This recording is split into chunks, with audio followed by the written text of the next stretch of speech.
got so much motherfucking design on right now.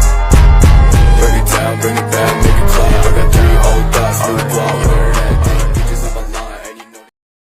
Wawasan Nusantara yang merupakan wawasan nasional yang bersumber pada Pancasila dan berdasarkan Undang-Undang Dasar 1945, yaitu cara pandang dan sikap bangsa Indonesia mengenai diri dan lingkungannya dengan mengutamakan persatuan dan kesatuan bangsa serta kesatuan wilayah dalam menyelenggarakan kehidupan bermasyarakat, berbangsa dan bernegara untuk mencapai tujuan nasional.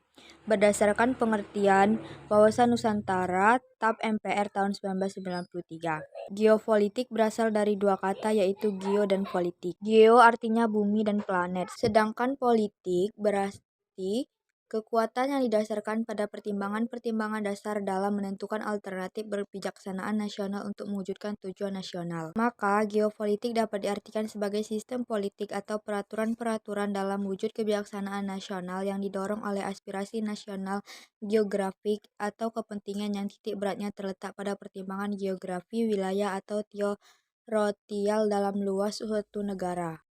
Faktor-faktor yang mempengaruhi wawasan Nusantara. A. Geopolitik. Geopolitik memaparkan dasar pertimbangan dalam menentukan alternatif kebijakan nasional untuk mewujudkan tujuan tertentu. B. Geostrategi. Sebagai contoh pertimbangan geostrategis untuk negara dan bangsa Indonesia adalah kenyataan posisi silang Indonesia. 3. Perkembangan wilayah Indonesia dan dasar hukumnya. A. Sejak 17 Agustus 1945 sampai dengan 13 Desember 1957. B. Dari Deklarasi Juanda 13 Desember 1957 sampai dengan 17 Februari 1969. C. Dari 17 Februari 1969, Deklarasi Landas Kontinen sampai sekarang. D. Zona ekonomi eksklusif. D. Unsur-unsur dasar wawasan Nusantara. 1. Wadah. Wawasan Nusantara sebagai wadah meliputi 3 komponen. A. Wujud wilayah. B. Tata inti organisasi. C. Tata kelengkapan organisasi. 2. Isi wawasan Nusantara. Isi adalah inspirasi bangsa yang berkembang di masyarakat dan cita-cita serta tujuan nasional yang terdapat pada pembukaan Undang-Undang Dasar 1945. Isi menyangkut 2 hal yang esensial yaitu A. Realisasi aspirasi bangsa sebagai kesepakatan bersama serta mencapai cita-cita dan tujuan nasional. B. Persatuan dan kesatuan dalam kebinekaan yang meliputi semua aspek kehidupan nasional. Isi wawasan Nusantara tercermin dalam perspektif kehidupan manusia Indonesia meliputi A. Cita-cita bangsa Indonesia tertuang di dalam pembukaan Undang-Undang Dasar 1945. B. Azas keterpaduan semua aspek kehidupan nasional berciri menunggal, utuh, dan menyeluruh. D. Implementasi wawasan Nusantara. 1. Wawasan Nusantara sebagai pancaran falsafat Pancasila. Falsafat Pancasila diyakini sebagai pandangan hidup bangsa Indonesia yang sesuai dengan aspirasinya. Keyakinan ini dibuktikan dalam sejarah perjuangan bangsa Indonesia sejak awal proses pembentukan Negara Kesatuan Republik Indonesia sampai sekarang. Dengan demikian, wawasan Nusantara menjadi pedoman bagi upaya mewujudkan kesatuan aspek kehidupan nasional untuk menjamin kesatuan, persatuan, dan keutuhan bangsa, serta upaya untuk mewujudkan ketertiban dan perdamaian dunia. Di samping itu, wawasan Nusantara merupakan konsep dasar bagi kebijakan dan strategi pembangunan nasional. 2. Wawasan Nusantara dalam pembangunan nasional. A. Perwujudan Kepulauan Nusantara sebagai satu kesatuan politik. B. Perwujudan Kepulauan Nusantara sebagai satu kesatuan ekonomi. C. Persatuan Kepulauan Nusantara sebagai satu kesatuan sosial budaya.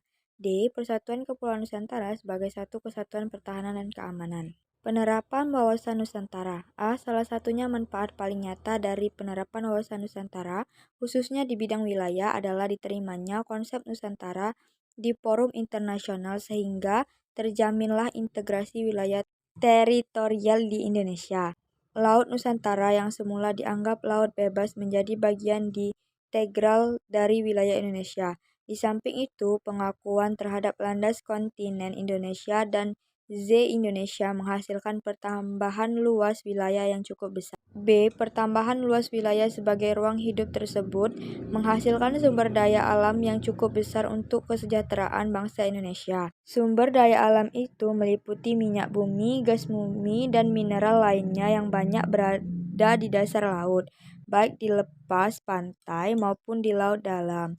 C. Pertambahan luas wilayah tersebut dapat diterima oleh dunia internasional termasuk negara-negara tetangga, Malaysia, Singapura, Thailand, Filipina, India, Australia, dan Papua Nugini, yang dinyatakan dengan persetujuan yang dicapai karena negara Indonesia memberikan akomodasi kepada kepentingan negara tetangga antara lain di bidang perikanan yang mengakui hak nelayan tradisional dan hak lintas dari Malaysia Barat ke Malaysia Timur atau sebaliknya. D. Penerapan wawasan Nusantara dalam pembangunan negara di berbagai bidang tampak pada berbagai proyek pembangunan, sarana dan prasarana komunikasi dan transportasi.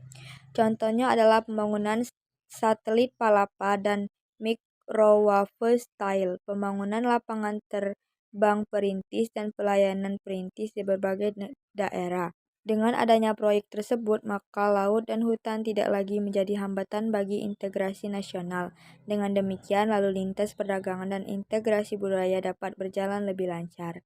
E. Penerapan di bidang sosial budaya terlihat pada kebijakan untuk menjadikan bangsa Indonesia yang Bhinneka Tunggal Ika tetap merasa sebangsa, setanah air, senasib, sepenanggungan dengan azas Pancasila. Salah satu langkah penting yang harus dikembangkan terus adalah pemerataan pendidikan dari tingkat pendidikan dasar sampai perguruan tinggi ke semua daerah atau provinsi.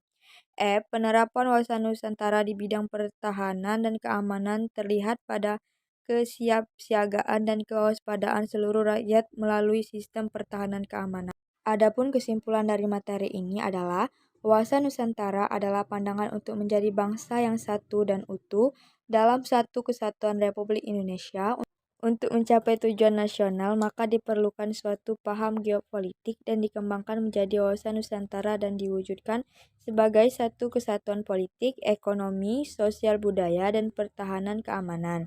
Kesatuan wawasan Nusantara ini dilakukan dengan cara desentralisasi dalam penyelenggaraan pemerintahan. Dapat dikatakan wawasan Nusantara yang terpapar dari Sumatera hingga Papua harus memiliki wawasan nasional sebagai geopolitik. Bring it down, make it clap. I got 3 old thoughts, new block, where that bitches on my line, and you know